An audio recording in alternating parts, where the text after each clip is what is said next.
दोस्तों आज के वीडियो के अंदर मैं आपको एक ऐसी जानकारी बताने वाला हूं जिस जानकारी की आपको आज के समय के अंदर बहुत ज़्यादा आवश्यकता है। यानी कि आपके पास में आपकी ज़मीन के सारे कागजात हैं, सारे डॉक्यूमेंट्स हैं, पर आपका उस ज़मीन के ऊपर कब्जा नहीं है। फिलहाल के लिए आप बेकब्जा हुए हुए हैं और वहाँ पे और कोई आपकी ज़मीन के ऊपर कब्जा करके बैठा है। तो ऐसे में आप उस ज़मीन के ऊपर फिर से कब्जा कैसे कर सकते हैं, यानी कि आपकी ज़मीन आप कैसे प्राप्त कर सकते हैं बिना किसी लड़ाई झगड़े के, बिना किसी लड़ाई फसाद के आप ये सब कर सकेंगे। आपकी ज़मीन आपको वापस मिल जाएगी। बिल्कुल लीगली प्रोसीजर मैं आपको बताने वाला हूँ, कानूनी तरीका बताऊँगा और इसके माध्यम से बहुत कम समय के अंदर आपको सफलता मिल जाएगी। तो बहुत ही लेटेस्ट जानकारी मैं आपको इस वीडियो के अंदर बताने वाला हूं, पर आपको करना क्या है, वीडियो को बिल्कुल अंत तक देखना है। पूरी जानकारी आपके तभी समझ में आएगी।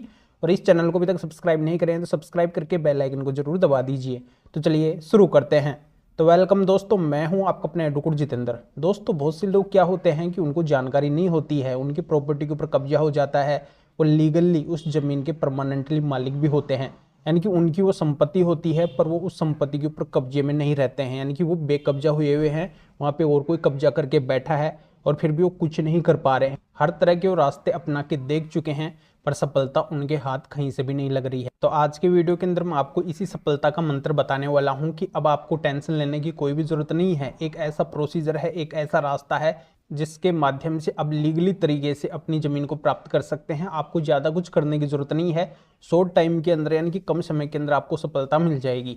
देखो सबसे पहले आपके पास में क्या होना चाहिए, उस ज़मीन का लीगली प्रमाण पत्र होना चाहिए। लीगली प्रमाण पत्र का मतलब ये है कि लीगली डॉक्यूमेंट्स आपके पास में होना चाहिए।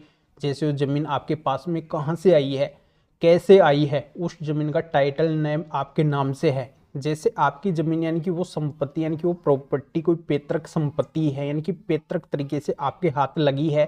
जैसे आपके परदादादी से आपके दादाजी के पास में आई है, दादाजी से आपके पिताजी के पास में आई है, पिताजी से आपके पास में आई है। इस तरीके की अगर वो पुश्तैनी प्रॉपर्टी है यानी कि पैतृक संपत्ति है, कोई वसीयत के जरिए से आई है, कोई गिफ्ट डीड के जरिए से आई है, ऐसा अगर आपके पास में लीगली दस्तावेज है, कानूनी प्रमाण पत्र है, और दूसरा आप उस संपत्ति का, उस प्रॉपर्टी का कर भी भर रहे हैं, लगान भी भर रहे हैं, जो भी रसीद वहाँ की कट रही है वो आप कटवा रहे हैं, बिजली का बिल भर रहे हैं, उस संपत्ति यानी कि उस जमीन के अंदर आपका ट्यूबवेल है, कुआं है, वो भी आपके नाम से है।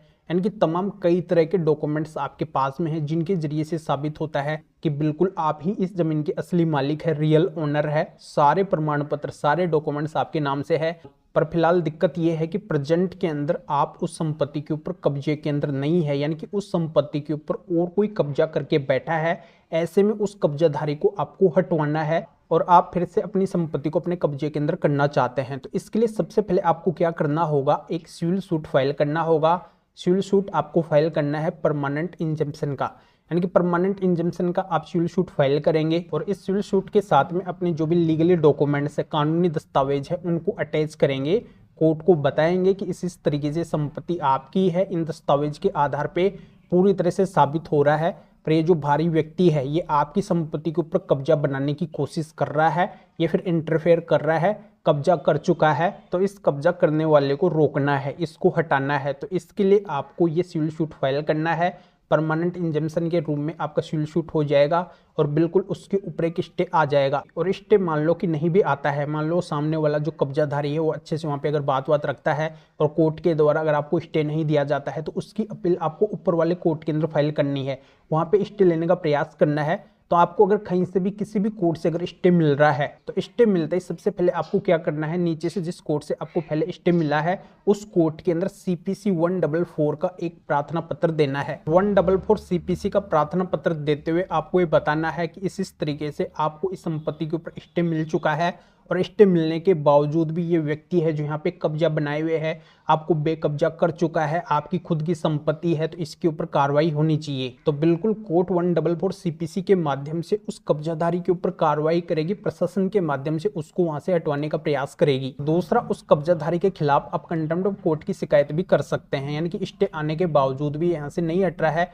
कोर्ट के ऑर्डर की पालना नहीं कर रहा है। तो दोस्तों जानकारी आपके अच्छे से समझ में आ गई होगी। जो भी व्यक्ति इलीगल तरीके से यानी कि अवैध रूप से आपकी संपत्ति के ऊपर कब्जा करके बैठा है तो उसको आप इस तरीके से हटा सकते हैं और अपनी संपत्ति के ऊपर आप फिर से कब्जा कर सकते हैं, यानी कि अपनी संपत्ति को आप अपने कब्जे के अंदर कर सकते हैं, उसको फिर से प्राप्त कर सकते हैं। तो दोस्तों इस मैटर में या फिर और किसी भी कानूनी मैटर में अगर आप मेरे से अधिक जानकारी लेना चाहते हैं, मेरे से फ़ोन के ऊपर बात करना चाहते हैं, लीगल एडवाइस लेना चाहते हैं, तो व्हाट्सएप पे मैसेज करके अपॉइंटमेंट बुक करवा के आप मेरे से बात कर सकते हैं और अपनी हर तरह की कानूनी समस्या का समाधान मेरे से जान सकते हैं। तो अभी आप इस वीडियो को लाइक कर दीजिए और शेयर भी कर दीजिए जो और लोगों तक भी जानकारी पहुंच सके। तो वीडियो देखने के लिए आप सभी का बहुत बहुत धन्यवाद।